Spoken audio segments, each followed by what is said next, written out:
Hello and welcome to Discover Dorico for January 2019. Happy New Year and all that, although it's been almost an entire month. While I'll keep talking for a minute. Let me know if audio and everything else is okay, as always.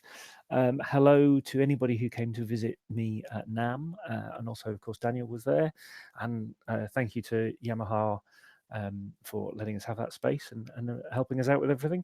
So yes, I don't know if anybody's watching this session who came to the who came to NAM. He's just very busy, very busy there.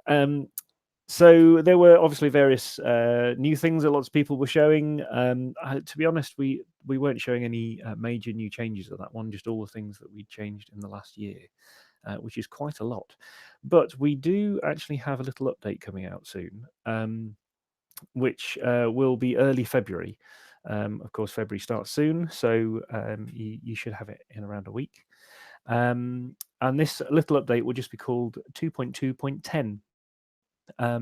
The main focus of this is really bug fixes and little tweaks to things. So there's more than 80 fixes to things, and that's the main focus of what the guys have been working on. But as always, they've been quite busy, and there's a few little things that they'd snuck in, which I wanted to highlight. Now, I'm actually not going to highlight all of the things that are in it. As always, there will be a version history file. So there's as soon as this version is available, there will be a little version history file, and there'll be things like all of these issues resolved you'll be able to see, and there's various other things that I'm going to cover today, which will also appear in this file. So there's a sneak preview for you, but what I'm going to do is show you what some of these things are. And you can read the version history file to get all of the details as soon as that's available.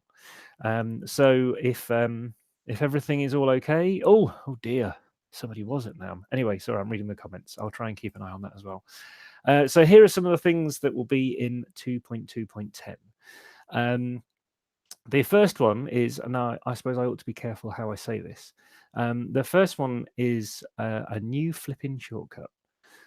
Or a new flipping key command. I'm sure there's something about, is there an F in key commands? No, there's no F in key commands. Anyway, so you'll find it, of course, in the preferences and key commands, and there's a new option for flip here, and the shortcut is F. So, of course, not when you're in no input, no entry, but if you just select an item and press F, then it can flip things like stems, and you can flip things like, if I put a slur in here, you can flip slurs, and you can flip, dynamics and all sorts of things like that, just using the key command F for flip, it's just a quick, handy, nice little option. And of course, it does exist in some other software, but F was a key we weren't using, apart from, of course, for note input. There's also a new option as well, while I was in those preferences. So if you're on PC, of course, it's edit preferences, and on a Mac, it'll be in Dorico preferences. And there's a new option in here. So in the general section, if we scroll down a bit, in the files section, there's an autosave section in the middle here. So even if you haven't saved a file, so if you just started a new project, then Dorico will automatically start saving that project after 5 minutes. You can choose the folder that you want to put the autosaves in, but by default they'll be in your Dorico projects folder in a folder called autosave, and you can change the number of minutes when the autosave will happen. Now, important probably to mention, if you're using multiple files and kind of, I don't know, copying and pasting between them, or you have multiple files open, at the time when the counter gets to, in my case, 5 minutes, it will autosave the currently open file. So if you have more than one project open and you're going between a number of projects, 2 or more projects, you might want to reduce the time there so that it will autosave quicker, to make sure that you've got each file saved. But there you go. Let me just check comments. Flipping heck, that will be useful indeed, Peter. And this video will be archived. It will be available as soon as we've finished on the YouTube channel, which is youtube.com/Dorico.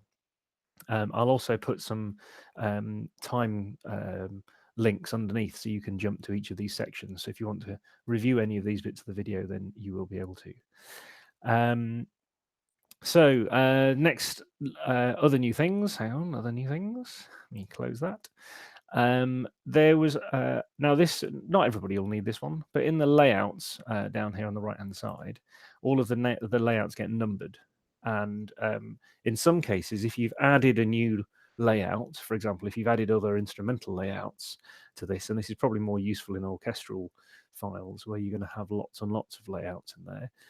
If you then resorted them, you might find that the layouts are not following the number order. So you'll be able to do now, there's a renumber layouts. So it will just go down the list and it will sequentially number those, which is very useful for some people. Linking into that, another reason why those layouts might be useful is if you're using those layout numbers and you want to use them on the files that you export.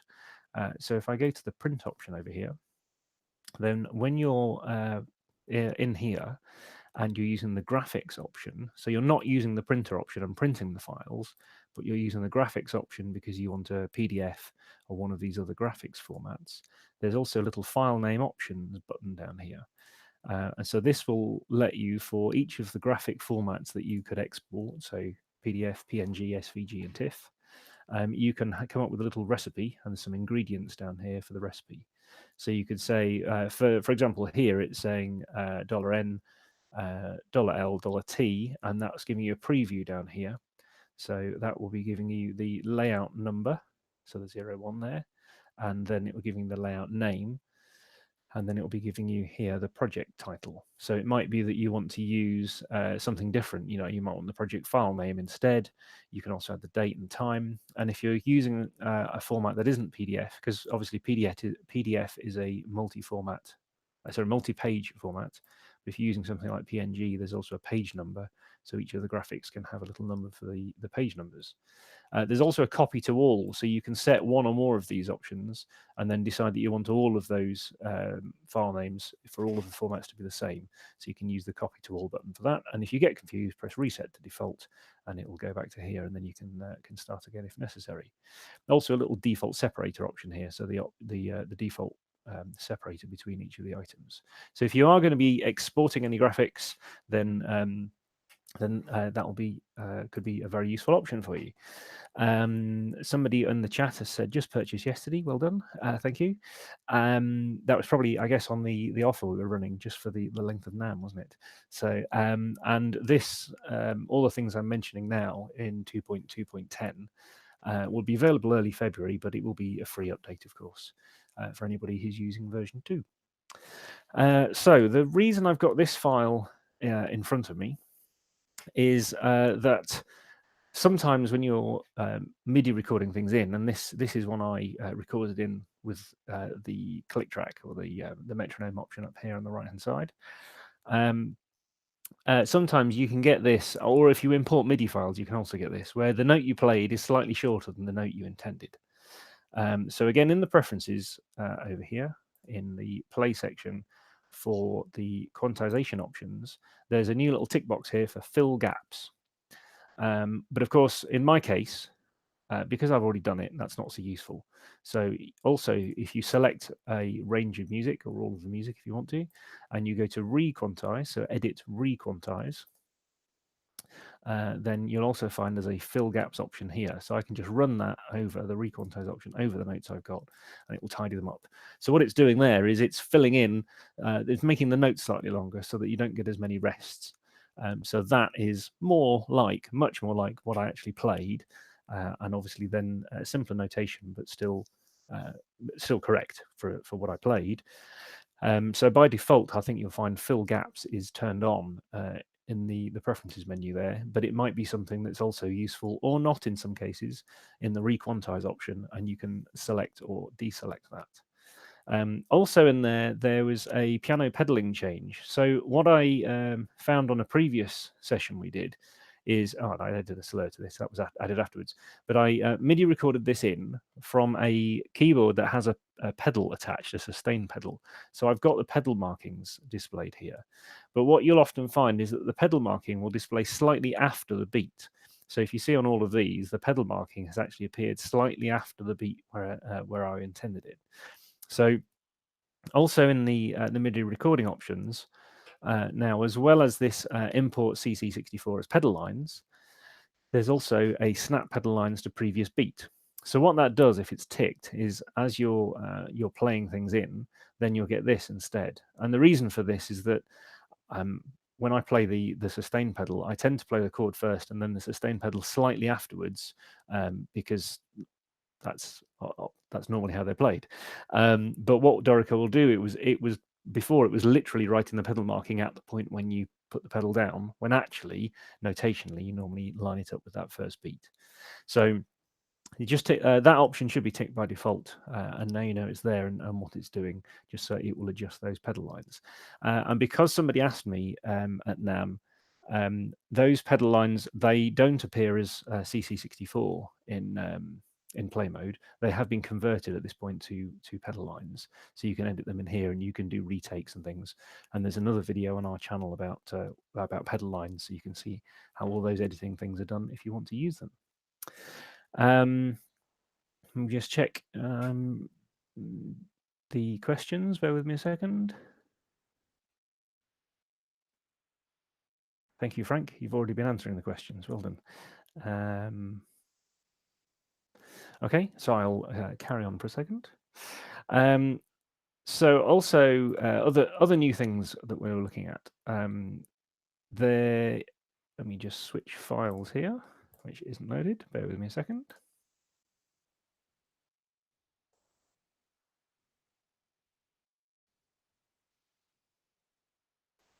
So here we have another piece, just with a random melody.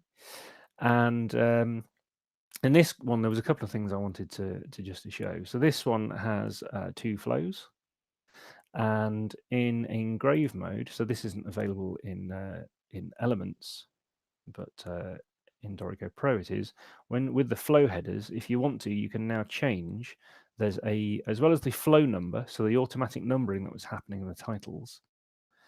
It was doing the automatic number dot space flow title, but the automatic numbering, you can now do flow number Roman upper, and there's also a Roman lower. So it's giving me the Roman numerals here. And here, which is the automatic thing from the flow headers. And I think this was a question came up on Facebook actually recently. So if I say, for example, you could also say lower,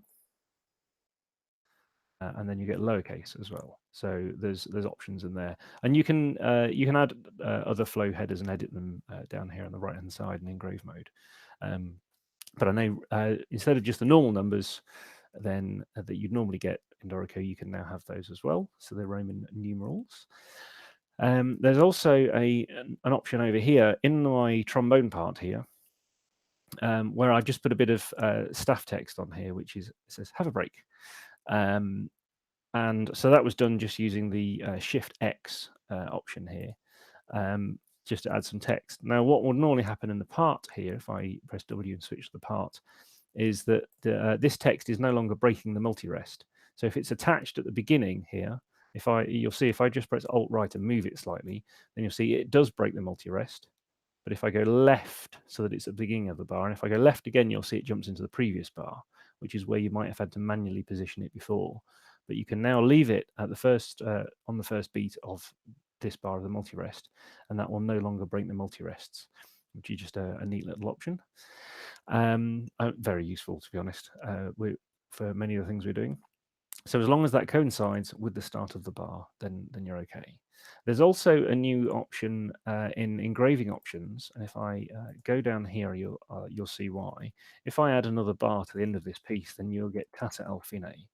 And I'm just going to undo that, or you can display the numbers. But if you have a look now in rests, in engraving options, this is in rests, then there's an option here to say the minimum number of bars rest at the end of a flow to show tacet al fine. So actually, if you never want to see tacet al fine, there's a different option for that anyway. But if you only want to see tacet al fine, if there's a lot of bars of rest, then you can set here, what does a lot mean? So if it's 4, then you'll see 4. And if it's, when I added 1, then you saw 5. So then it'll be fine.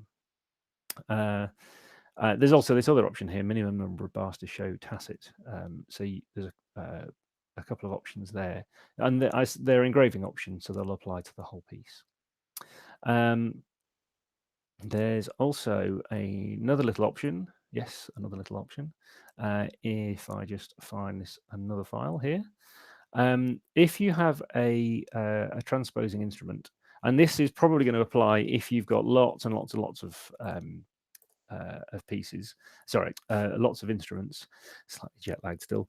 If you've got lots of instruments, but I thought this example, because it's just a tenor saxophone, there was a case where if you have a transposing instrument, one or more transposing instruments, when you go to print mode, you could accidentally print them and they wouldn't be transposed. Now, tenor sax is a bit more obvious anyway, so you'll see what's going on. And you'll see down on the bottom left here, this is in concert pitch. So for some reason, this part has slipped into being in concert pitch. So when I go to print mode and look at this layout, so this is what I'd actually be printing. And I might have set all my printing options and think, yeah, that all looks fine, fine, fine, go, and press print. Now you get this extra little dialog pop up, which is a layout transposition warning, which just says that beware, some of the parts that you've selected here are currently set to concert pitch. So it's just a reminder, and there's a little button that says, what do you want to do? So you can click on the change transposition button, and then that will sort those things out for you. So it's just a neat little reminder, really, and can be very useful. Now you can proceed anyway, but the default is to change transposition, because normally that's probably what you'd want. So just to save you accidentally printing things incorrectly, a little dialog there that will pop up if you've got any of your instruments and they're not transposed, and they should be. Let me just go back to this one here. I also had a violin in here. Let's go back to that one instead. So when you have when you do codas and things like that now in Dorico, and they appeared in Dorico 2.2, some people want, of course, a double bar line at the end before the coda. So there's now an option to get that automatically. So if I go to the engraving options and bar lines, and scroll down a bit, actually it's in the repeat section, then down here we can say, I'll spot it in a second. Here we go. So I've already selected it. That's why I didn't see it.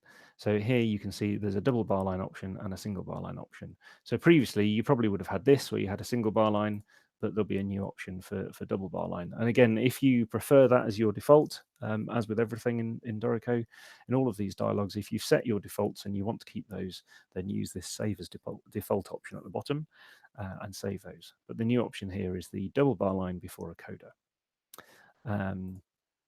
Also, there's a couple of new little shortcuts as well that you can, a couple of options that you can set key commands or shortcuts for if you want them. One is, so if I just select a note, for example, here, I will show you what I mean. There's one for LV ties, and you can now set a shortcut for that. So if you go into here and you search for, let's say, Vibra tie, then you can add a shortcut to that. So it means that when you're on the score here, you can press your shortcut key and automatically turn those on. And what that's doing is down here, it's toggling this little switch automatically in the preferences. But you're setting the shortcut for that. There isn't a default one. You'll see there's one pop up on screen because that's just one I've set as a quick example for today. There's also an option if you want it for accidentals. So and it's similar to kind of lots of the preference things in here. But if I go and have a look in engrave mode, then for accidentals you can also set a shortcut. So you can say for this note, in fact it's for the accidental itself really, but there are toggle options to say, do you want the accidental to show, do you want it to hide, or do you want it to parenthesize? And you'll see here the option is toggling around. So you can set a shortcut for that, just in case there's options you want to show. So in that case, if I look for accidental here, you'll see in the edit menu, there's hide and show options you can set shortcuts for. Show accidental in parentheses, but there's only toggle accidental visibility, so you can kind of toggle around all three options there if you want to, just with the same shortcut, and toggle around them if that would be useful. So as I said, there's there's a whole bunch of other things that are in this version. I was aiming for this session to be slightly shorter than usual, partly NAM tiredness and everything else, but I just want to make sure that you're aware of lots of the options that are in this. So as I said, this new version history document will be available when the update comes out, which we're looking for will be early February. So the flipping items, there's details, and the autosave, there's details of that one in here. Also, what will happen if you, for recovering autosave projects, it will tell you about that bit. The graphics export option that we've looked at, that one's in there. The layout renumbering and the fill gaps and MIDI recording, the multi-bar rests and some of the options we looked at there. Actually, there's a bit to do with playing techniques as well for snap pizzicato and similar for instruments in there. And mute and open, so moving from straight mute to cup mute, easy for me to say at the moment. A little change with gradual dynamics and they're playing back properly. Some little custom paper size options for printing, and there's a little repeat marker option. We didn't look at that today. Rhythmic notation, if you're doing slash and bar repeat regions, you can now create them at the position of the caret. So you can show some of those options as well. We looked at the text Roman numeral upper and lower options. So there's trill options and various other things. And as I said, there's also, of course, all of the issues resolved, which you won't want to read right now, but they are worth having a look at just to make sure. So just bear with me a second while I check to see if there's any comments or anything we've missed.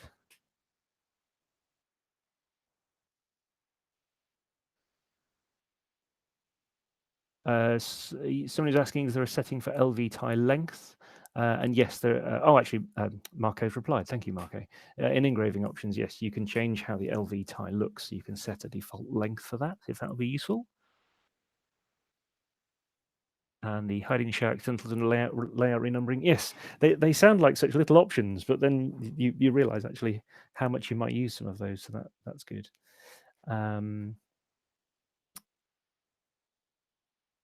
And there's a question about double bar lines to denote the end of a section of a song and start the next system with the next repeat marker. Yes, if you've got a repeat, there's also an option in engraving rules for that. So if you put in a repeat marker, so a repeat bar line at the beginning of a system, then there's an option in engraving rules to have a double bar line at the end. So in your in here, here. So if this is the beginning of a system and this is the end of a system, then you can have a double bar line. So just choose that one instead. I think the default is this one, which is a single bar line before the repeat. But if you want it, then yes, you can have a double bar line here. So just choose that option. That's the user called Grovelbean on the chat. But there you go. So this is an engraving options in bar lines in the repeat section, if that would be useful to you.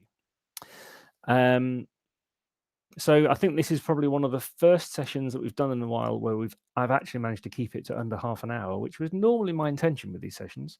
And as I said, I'll add the time markers to this, so you'll be able to flip back through any of these options later. The next Discover session I'm planning will be Wednesday, the 27th of February.